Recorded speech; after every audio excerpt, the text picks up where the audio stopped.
And psychology is I didn't even know what the definition of it was when I was there, but I started when I was 23 years old. And I graduated when I was like almost 28. Anyway, the interesting thing about that science is, or subject, was it's messing with your mind. It's trying to make you think stuff. And there was a book out that they required us to read. And I don't think I read much of it because it was a big book. The name of the book was Culture Shock. This is in the early 1970s.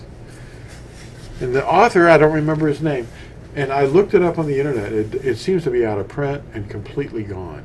There's tons of other ones, maybe dozens. There's movies, there's books written by 21st century authors. And none of the ones that I read, I have a photographic memory. And if I see something, it's there. I can revisit it. It's in color. And I remember the book cover. That's all I remember. I don't remember the name of the author. And I pondered that name. Apparently it was a very popular name and a very popular book. That's why my psychology teacher was really interested in it. And I read part of it. But it's about culture. Culture is something that we can embrace as a language group, or it could even be architecture. It can be fiction. But psychology is not normally a fictional thing, although it kind of is.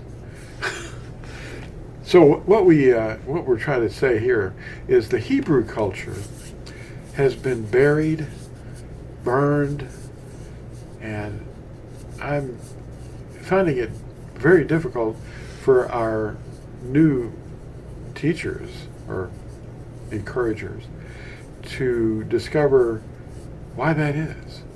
Why is Hebrew suddenly a shunned topic? Hebrew roots, the Hebrew roots of your belief. They don't want them. They don't want any part of it. That's because they've got the mind of the flesh. They don't have the mind of Yahusha. They don't even know his name. They go for the Greek and the English and the Spanish and whatever else, but don't show us the Hebrew. And they can't even get the Hebrew right. The Hebrew script is all messed up everywhere. They're teaching Hebrew with little speech guides and phonemes and twiddly diddles and nikud marks, and you're not saying it right. You don't know what you're doing. That's what they tell us. But go back and tell the prophet Isaiah. No, that's not really his name. Isaiah, I-A-H, at the end of a lot of prophets' names. What is that? Well, it's the same name as the shortened form of Yahuwah. It's I-A-H. We write it as Y-A-H, but it's Yod Hey. That's all it is. Yasha, Yahu.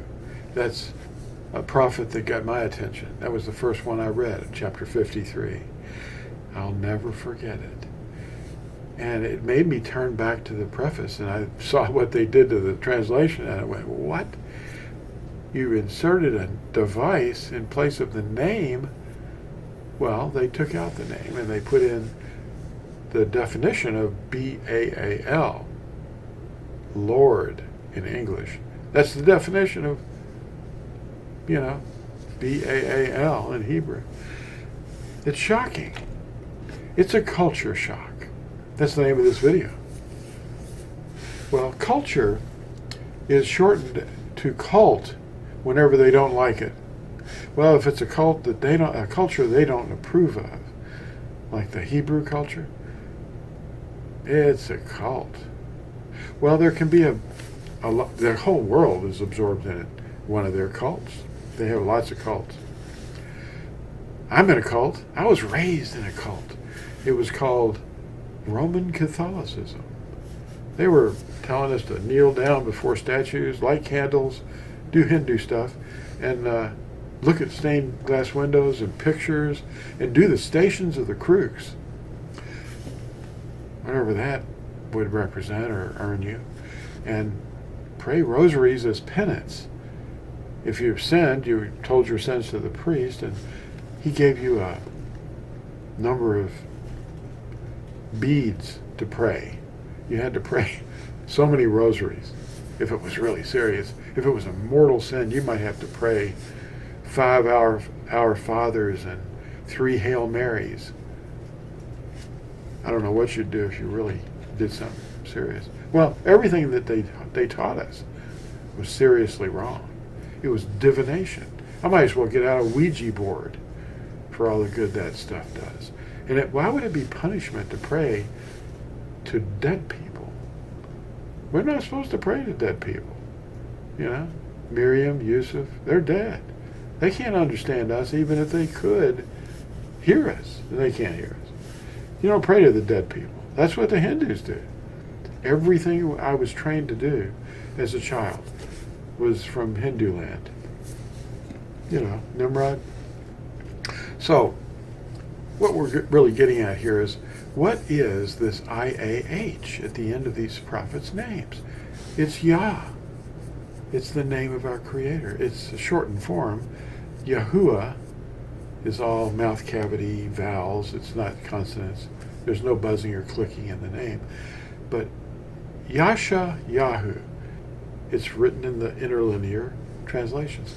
All you have to do is go to Google, put in interlinear Isaiah, and then select a translation. Look at the translation. What I'm telling you is true, but verify it so that you can be a teacher, an encourager, a guide. You're an assistant teacher, is what you are. Yahusha's in you if you're immersed and you have his spirit. If you obey the commandments, that's a big indication that you know him. First Yehukanan or 1 John 2 verse 4. If you don't know him, then you're not going to really understand a thing I'm saying here. Because this is another cult. It's a culture. The culture that Yahusha lived in, taught, that was rejected. The stone that the builders rejected in Psalm 118, verse 26, is the name. They'd rejected the name. And he told us that we wouldn't see him again until we said, Baruch haba b'shem Yahuwah.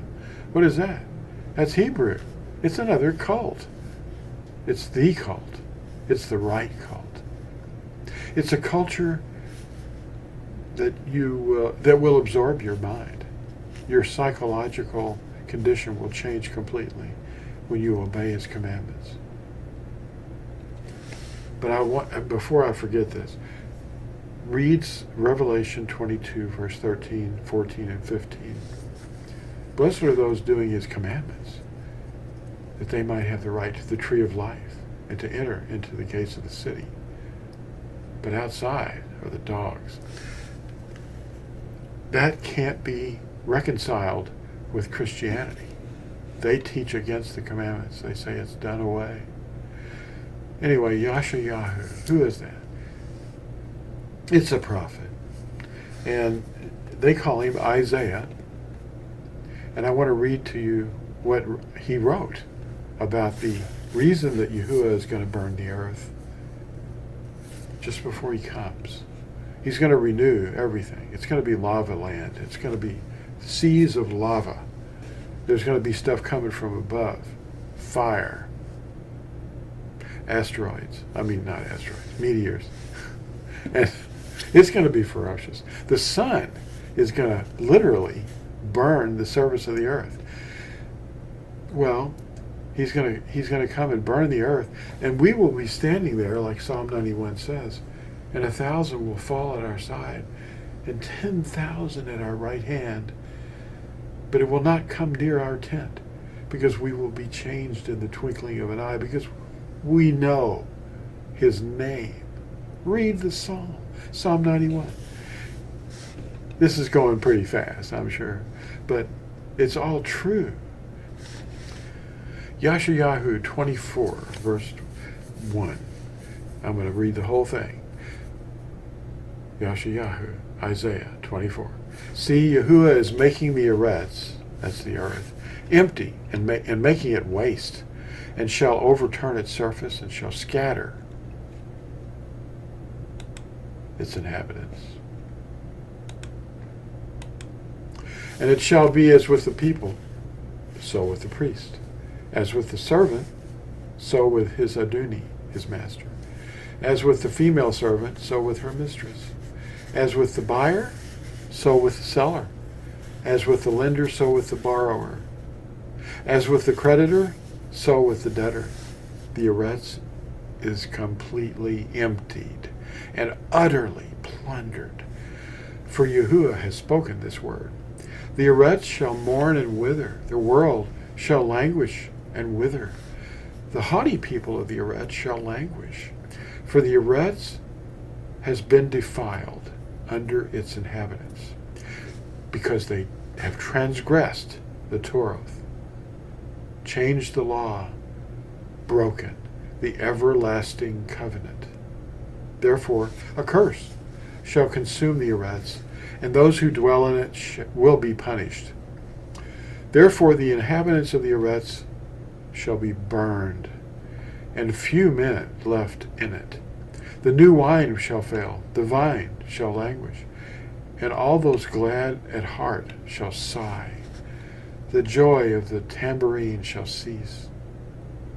The noise of those who rejoice shall end. The joy of the lyre, that's a guitar kind of thing, shall cease. No more do they drink wine with a song. Strong drink is bitter to those who drink it. The deserted city shall be broken down. Every house shall be shut. No one enters. There is a crying for wine in the streets. All joy shall be darkened. The gladness of the Eretz shall be gone. The city is left in ruins, and the gate is stricken with destruction. For thus it is to be in the midst of the Eretz among the peoples, like the shaking of an olive tree, like the gleaning of grapes when the grape harvest is done. They lift up their voice. They sing of the excellency of Yahuwah. They shall cry aloud from the sea. Therefore, praise Yahuwah in the east, the name of Yahuwah Elohim of Yisrael in the coastlands of the sea. From the ends of the Eretz we hear her song. We shall hear songs. Splendor to the obedient one. But I say, I waste away, I waste away. Woe to me! The treacherous betray, with treachery the treacherous betray. Fear and the pit and the snare are upon you, O inhabitant of the Eretz. And it shall be that he who flees from the noise of the fear falls into the pit, and he who comes up from the midst of the pit is caught in the snare. For the windows from on high shall be opened, and the foundations of the Eretz shall be shaken. The Eretz shall be utterly broken. The Eretz shall be completely shattered. The Eretz shall be fiercely shaken. The Eretz shall stagger like a drunkard, and it shall totter like a hut, and its transgression shall be heavy upon it, and it shall fall, and not rise again. And in that yom, or day, it shall be that Yahuwah punishes on high the host of exalted ones, and on the Eretz the kings of the Eretz. And they shall be gathered together as prisoners are gathered in the pit, and shall be shut up in the prison, and shall be punished after many yomim, many days. And the moon shall blush, and the sun shall be ashamed. For Yahuwah Sabaoth shall reign on Mount Sion, and in Jerusalem, and before his elders in esteem. Yashayahu continues in chapter 25. Yahuwah, you are my Elohim. I exalt you. I praise your name. For you shall do a wonder. counsels of long ago, integrity, truth. For you shall make a city a heap, a walled city a ruin, the palace of foreigners to be a city no more, never to be rebuilt. Therefore a strong people praise you, the city of the ruthless Goyim, that's the Gentile nations, fear you. For you shall be a refuge to the poor, a refuge to the needy in his distress, a shelter from the storm, a shade from the heat. For the spirit of the ruthless is like a storm against a wall. You subdue the noise of foreigners as heat in a dry place. As heat in the shadow of a cloud, the singing of the ruthless is subdued. And in this mountain, Yahuwah Sabaoth shall make all people a feast of choice pieces, a feast of old wines, a choice of choice pieces with marrow, of old wines well refined. He shall swallow up on this mountain the surface of the covering which covers all people, and the veil which is spread over all Goyim, that's the foreigners. He shall swallow up death forever, and Aduni, that's master, my master, Yahuwah, shall wipe away tears from all faces, and take away the reproach of his people from all the Eretz, for Yahuwah has spoken. And it shall be said in that Yom, see, this is our Elohim. We have waited for him, and he saves us. This is Yahuwah. We have waited for him. Let us be glad and rejoice in his deliverance. For the hand of Yahuwah rests on this mountain, and Moab is trodden down under him, as straw is trodden down in the water of a dunghill. And he shall spread out his hands in their midst, as he who swims spreads out his hands to swim. And he shall bring down their pride together, their pride, with the skill of his hands. And the high stronghold of your walls he shall bring down, lay it low, leveled to the ground, down to the dust. Wake up. He's coming. We're ambassadors, and we're warning you to be restored to favor. Thanks for watching, and we'll see you in the very next video.